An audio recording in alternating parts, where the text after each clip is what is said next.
आणि आता बातम्या पाहूयात सविस्तर। राज्यामध्ये मराठा आरक्षणावरून वातावरण तापलंय। मराठा नेते मनोज जरांगे पाटील पुन्हा उपोषणाला बसलेत, त्यामुळे सरकारच्या पुढे दबावही वाढलाय। यामुळे मुख्यमंत्री एकनाथ शिंदे आणि उपमुख्यमंत्री देवेंद्र फडणवीस दिल्लीला पोहोचलेत। शिंदे आणि फडणवीस यांची दिल्लीत केंद्रीय गृहमंत्री अमित शहा यांच्यासोबत आरक्षणाच्या मुद्द्यासह अन्य काही गोष्टींवर एक बैठक होते आहे।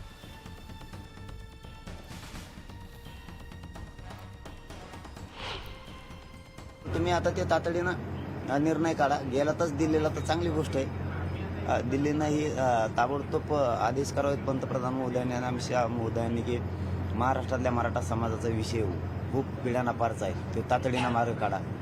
उद्या किंवा आज रात्रीतून आम्हाला लगेच आरक्षण मिळू शकतं। 1 घंट्याचा विषय फक्त किचकट केलंय। चांगला निर्णय, चांगले गेले तर चांगली गोष्ट आहे, पण येताना निर्णयच घेऊन या, नाहीत परत यायचे मोकळेच माघारे ना। आम्हाला म्हणजे द्या वेळ, 1 अर्धा तास नसतो देत आम्ही आता। मराठा समाज हा सगळ्यात मोठा समाज राज्यात असल्या कारण यांचा वर्षानुवर्षाचा आणि खूप पिढ्यांचा प्रश्न आहे। आम्ही ओबीसी आरक्षणामध्ये पूर्वीपासून आहोत। आमचा अर्धे लोक त्या ओबीसी आरक्षणात आहेत। आम्हालाही शासन निर्णय करून ओबीसी प्रवर्गात समाविष्ट करून घ्या आणि असा फोन किंवा आपण असा संदेश तातडीनं राज्य सरकारला द्या, महाराष्ट्र सरकारला। तुम्ही जर सांगितलं तर 2 घंट्यात मराठ्यांना आरक्षण मिळू शकतं। दरम्यान या संदर्भात राज्याचे उपमुख्यमंत्री अजित पवार यांनी काहीच कल्पना नसल्याची प्रतिक्रिया दिली। मी दिवसभर मंत्रालयात व्यस्त होतो असं ते म्हणाले। दौरा आहे, त्याच्यामुळे सकाळी मी मुख्यमंत्र्यांच्या समवेत 11 वाजता का 10:30 असं काही कितीला टेक ऑफ असेल त्यावेळेस मी तिकडे दादा फोनवरती चर्चा केली आहे का? कसली चर्चा?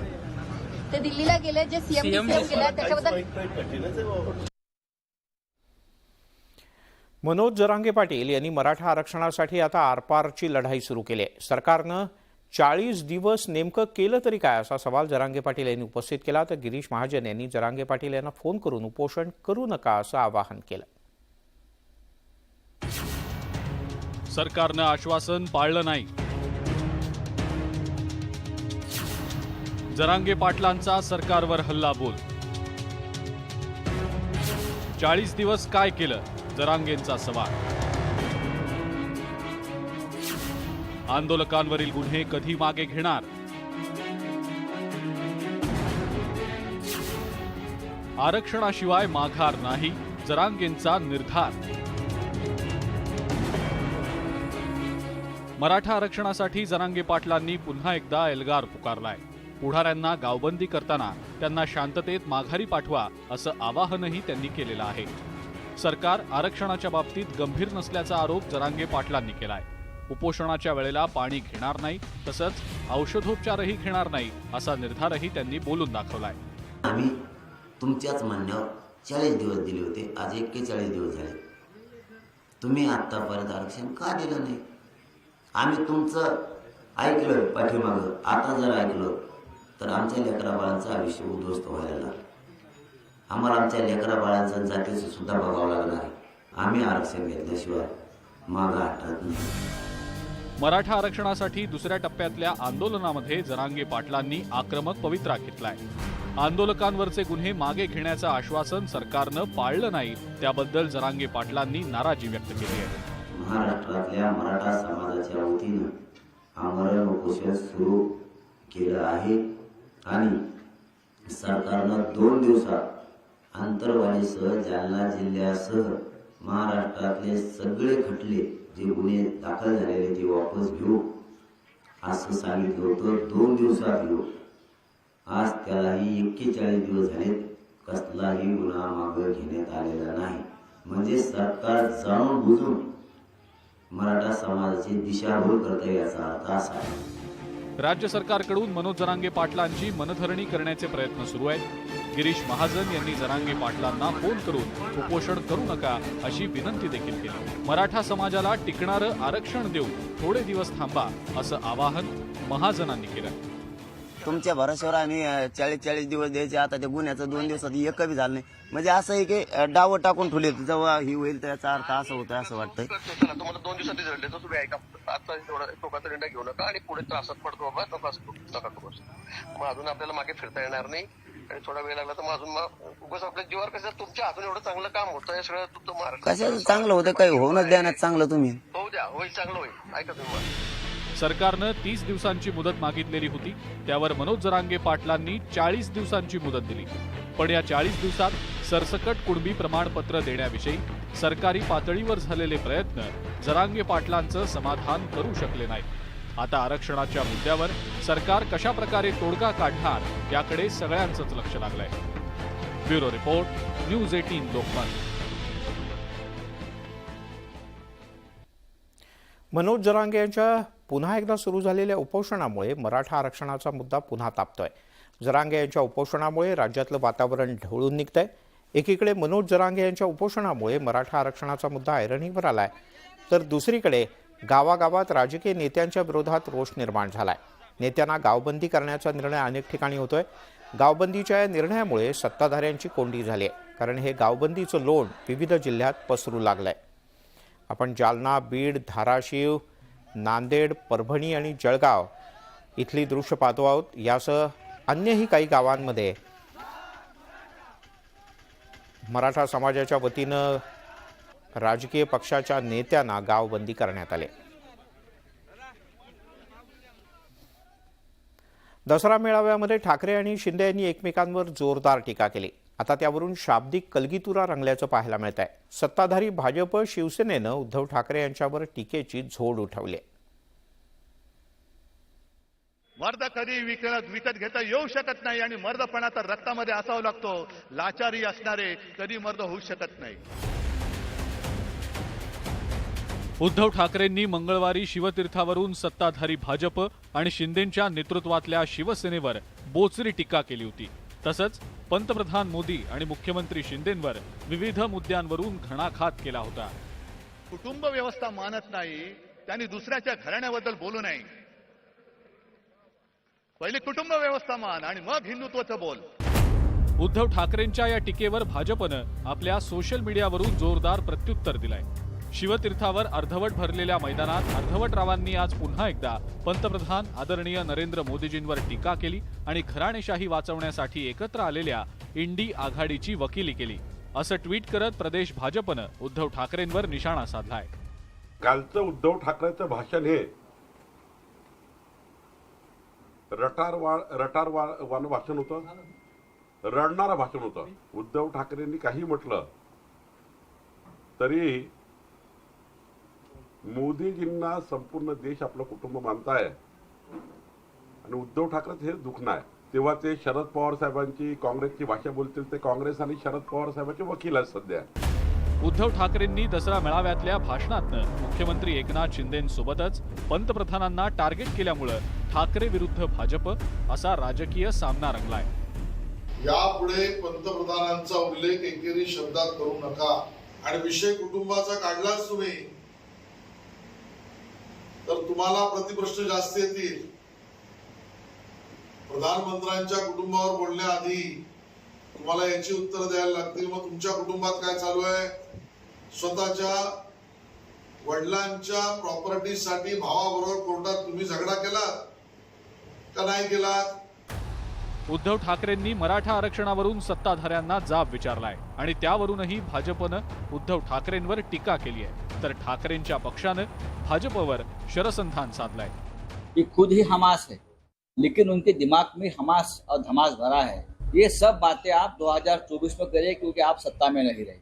उससे आपके दिमाग में कितने गंदे कीड़े भाजपा ने डाल दिए हैं बीजेपी ने, ये पता चलता है. लेकिन जो भाड़े के लोग आए थे, जो बीजेपी ने भेजे थे, उनके सामने तो यही बोलना पड़ेगा. उद्धव ठाकरेंनी पंतप्रधान मोदींवर केलेली टीका भाजपच्या चांगलीच जिव्हारी लागली आहे. आता यावरून दोन्ही बाजूच्या नेत्यांमध्ये वाकयुद्ध रंगल्याचं पाहायला मिळत आहे. Bureau report, news 18 Lokmat. वळूयात आणखीन एका महत्त्वाच्या बातमीकडे. दसऱ्याच्या मुहूर्तावर निलेश राणे यांनी राजकीय संन्यास घेत सीमोल्लंघन केलं होतं. राजकारणात मन रमत नाही आणि काही कारण नाही असं ट्विट त्यांनी केलं आणि सक्रिय राजकारणातून कायमचा बाजूला होतोय अशी घोषणा केली होती. त्यामुळे भाजपमध्ये खळबळ उडाली. परिणामी निलेश राणे यांची नाराजी दूर करण्यासाठी रवींद्र चव्हाण यांनी पुढाकार घेतला. उपमुख्यमंत्री देवेंद्र फडणवीस यांच्या निवासस्थानी या तिघांमध्ये सविस्तर चर्चा झाली. या पुढच्या काळात अन्याय होणार नाही असं आश्वासन निलेश राणे यांना देण्यात आल्याचं कळतं. त्यांनी थोडासा रागावून का होईना हा निर्णय घेतला होता, परंतु मी असेल, आदरणीय दादा असतील, नितेश असेल आणि आम्ही सर्वजण आणि आता देवेंद्रजी, आम्ही सर्वांनी या सर्व गोष्टींमध्ये स्वतः लक्ष घालण्याचं आम्ही तर घालतोच, परंतु काही ठिकाणी ज्या ठिकाणी लक्ष घालता येत नाही त्याही ठिकाणी आम्हाला नोटीस करू द्या की बाबा या ठिकाणी लक्ष घातलं जात नाही. नक्की आम्ही सर्वजण त्यामध्ये लक्ष घालू असं त्यांना आश्वासित केलं आहे. मी परवा दिवसभर निलेश राणेसोबत होतो. त्यांना कुठल्या लोकसभेची वगैरे अपेक्षा नाही आहे. उलट मी सांगतो, पक्षामध्ये जेव्हा आपण काम करतो तेव्हा पक्षामध्ये व्यक्तिगत निर्णय जाहीर करण्याचा तसा अधिकार नसतो, पण त्यांना काही त्यावेळेस वाटलं असेल. पण मला माहिती आहे जो पक्षादेश निलेश राणेला देण्यात येईल ते पक्षादेश ऐकतील आणि 100% भारतीय जनता पार्टीचं पुन्हा सक्रिय काम करतील. एक तरुण सहकारी, भले ते आमचे राजकीय मतभेद असू शकतात, वैचारिक मतभेद असू शकतात, पण अशाप्रमाणे निराश होऊन राजकीय संन्यास घेणं हे मला वाटते काय उपयुक्त गोष्ट आहे अशातली नाही. आणि म्हणून आता पुढच्या काळामध्ये हा संशोधनाचा भाग आहे की एवढ्या मोठ्या पक्षामध्ये असताना पण देखील त्यांना त्यांच्यावरती ही का वेळ यावी.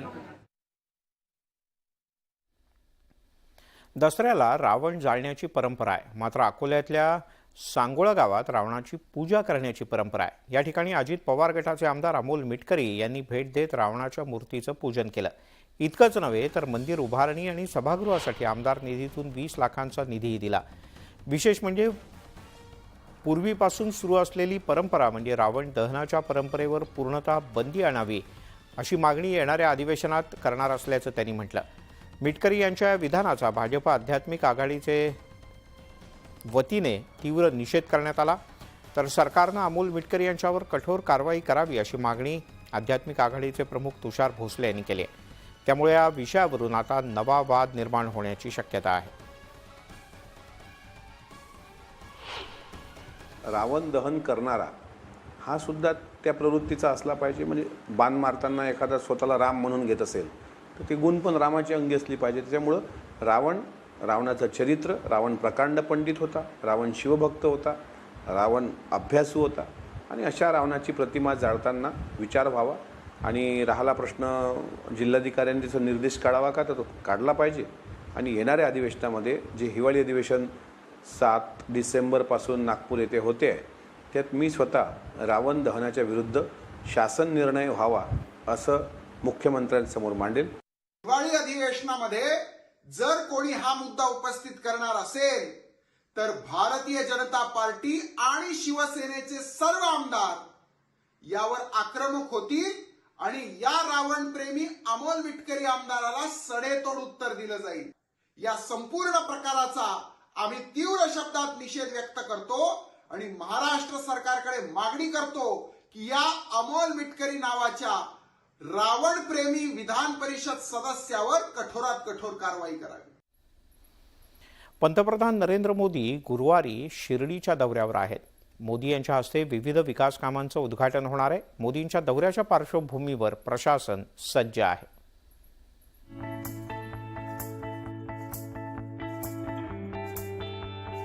पंतप्रधान नरेंद्र मोदी गुरुवारी अहमदनगर जिल्ह्याच्या दौऱ्यावर येत आहेत. यावेळी विविध कार्यक्रमांना पंतप्रधान नरेंद्र मोदी हजेरी लावणार आहेत. साईबाबा संस्थाननं 110 कोटी रुपये खर्च करून उभारलेल्या नवीन दर्शन कॉम्प्लेक्सचं उद्घाटन पंतप्रधानांच्या हस्ते केलं जाणार आहे. तसंच बहुप्रतीक्षित निळवंडे धरणाचं लोकार्पण आणि शिर्डी विमानतळाच्या इमारतीचं भूमिपूजन मोदींच्या हस्ते होणार आहे. यावेळी शेतकरी मेळाव्याला मोदी संबोधित करणार आहेत. म्हटल्याप्रमाणे खरंच आनंद आणि समाधानच आहे. आज विश्वनेता म्हणून ज्यांना मान्यता आहे आणि ते आज आमचे नेते, आमचे कुटुंबाचे प्रमुख आहेत आणि त्यांनी शिर्डीला येणं याच्यापेक्षा दुसरी कोणतीच मोठी घटना असू शकत नाही. आणि त्यामुळे आम्हाला सगळ्यांनाच, शिर्डीवासियांना, नगर जिल्ह्यातल्या लोकांना त्यांच्या येण्यानं प्रचंड आनंद आहे. दुपारी 1 वाजता पंतप्रधान नरेंद्र मोदी साईबाबांचं दर्शन घेणार आहेत। यावेळी त्यांच्या हस्ते साईबाबांची पाद्य पूजा आणि आरती केली जाणार आहे। साईबाबा संस्थाननं मोदींच्या स्वागताकरता तयारी केलेली आहे।